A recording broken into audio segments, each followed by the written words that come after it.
now is that if you put water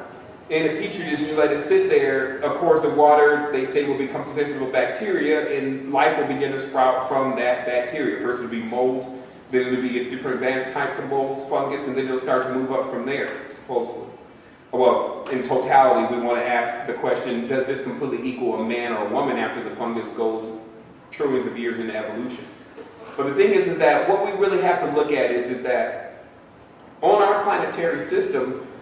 there were things that were already here moving about in the deep, and they call themselves the unbegotten or chthonic or nighttime beings, the totality of the energies that you call nocturnal,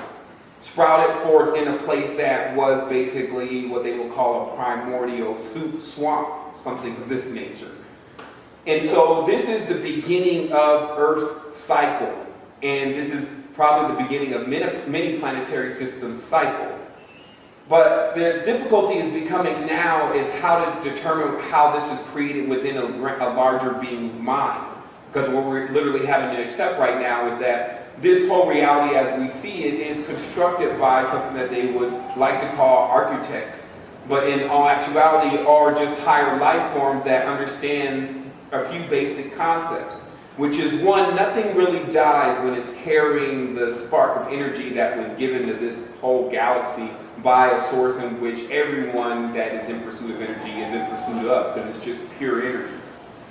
The dogma behind all of that, meaning the bottom parts of the pyramid and the individuals involved, are why you get the high amounts of stories and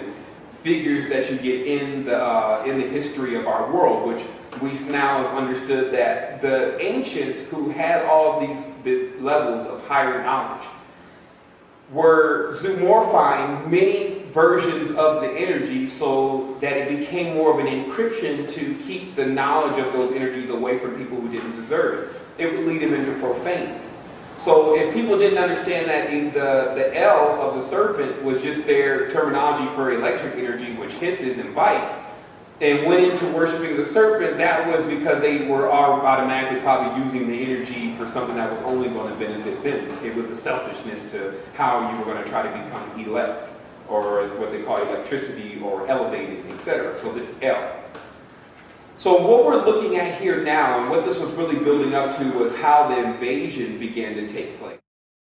This prima matter, this darkness, this womb of Earth has these archetypes inside of it, we'll say. We'll say everything that you can see, and they like to call this just Leviathan, that it was just a huge serpent with everything inside of it, because the myth is that the serpent will try to eat